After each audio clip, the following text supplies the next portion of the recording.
Welcome back, everyone. Today we'll be talking about the Sacramento Kings. Currently, they are in NBA hell. Quite literally.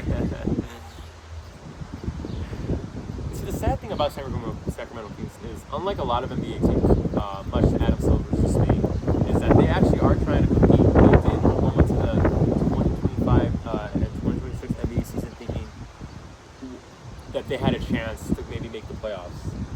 They ended up one of the worst teams in the NBA. Look at the roster first of all. You had DeMar. We got DeMar, we got Russ. Sabonis, Malik Monk, Zach LaVine, Russell Westbrook. Essentially, everybody you cannot trade and nobody wants. Zach LaVine injury prone on a crazy high contract. Right now, he's going into free agency with a player option for close to $50 million, which he will definitely be taking. I don't see a world where you don't take it. He had a horrible year. He had a bad year. For his standards.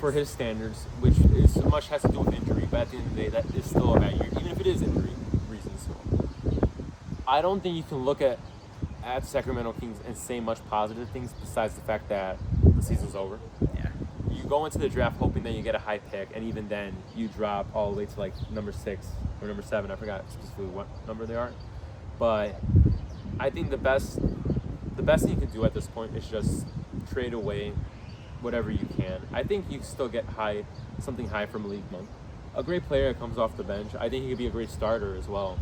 You're not going to get anything from Westbrook. You're not going to get anything from Levine. You're not going to get anything from DeMar DeRozan. You got to cut your losses and rebuild, which is all Sacramento Kings fans I think feel and / know to this point.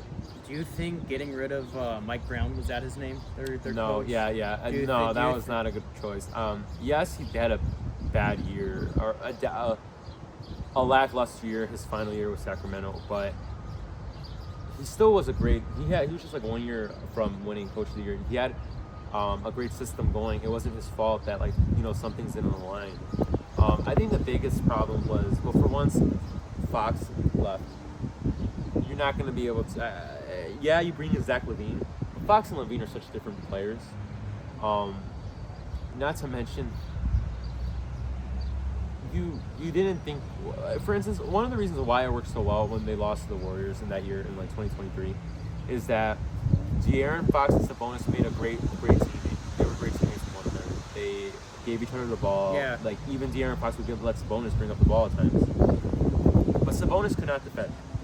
And I think that's what ended up made them lose to the Warriors eventually, was just the fact of the matter is that they just did not have enough defense surrounding Sabonis. If you're going to have a center like Sabonis leading the way, or the second man in command, you have to understand that he's not going to play defense. So you got to bring some great players to surround him with.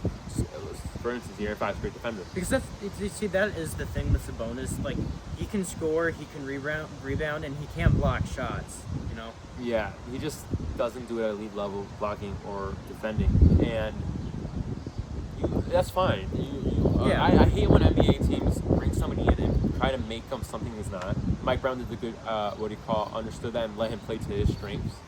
But you have to understand that because he's weak at these parts like defense or anything, you got to understand that you're gonna want teams to maybe take 1 or 3 point shots. You got to understand that you don't want them coming into the paint. Don't let them attack the paint. So bringing in Zach LaVine and then partnering up with DeMar DeRozan, who already didn't work in Chicago, bringing them back when they're older, it's just the worst idea I've ever seen. I don't know what. I think what happened was when they brought in LaVine, DeMar, and they Sabonis, Malik Monk, Russell Westbrook, because Russ is who he is right now.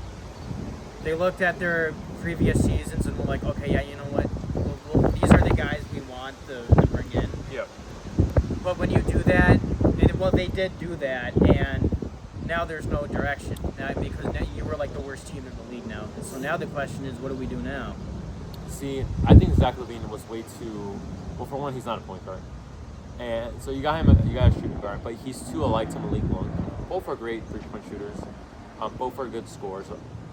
Just one does it more, I think, at elite level. But for instance, Malik Monk is a better defender. LaVine does not play defense well.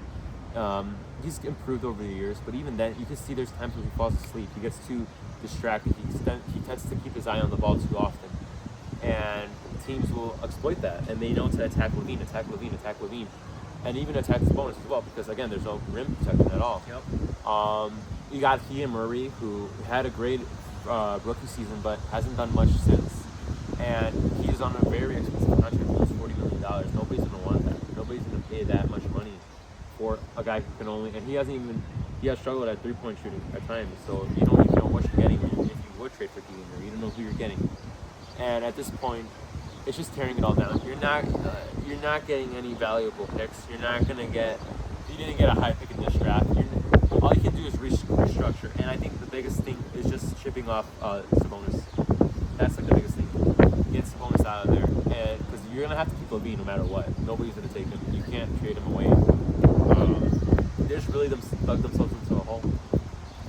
And that's really all that can be said. I think it's going to be another bad year for the Kings, and I think Kings fans don't have much to look forward to. If you were managing the Kings, what would you do besides getting rid of Sabonis? Well, for one, I'm trading almost everybody away. I don't think you can salvage anything at this point. Understand that, hey, we messed up. Mm-hmm. We messed up big time. Because at least, here's the thing, Sabonis' stock is one of the more higher ones. I think he's still a great player. Like I said, with the right team, he could be successful. Yeah. He could lead to winning. Problem is, he's on the wrong team. So I would say you got to keep Levine because you can't get rid of. You're not gonna be able to get him anything. You're just gonna let him walk on free. I think you just gotta let him walk in free agency after this year.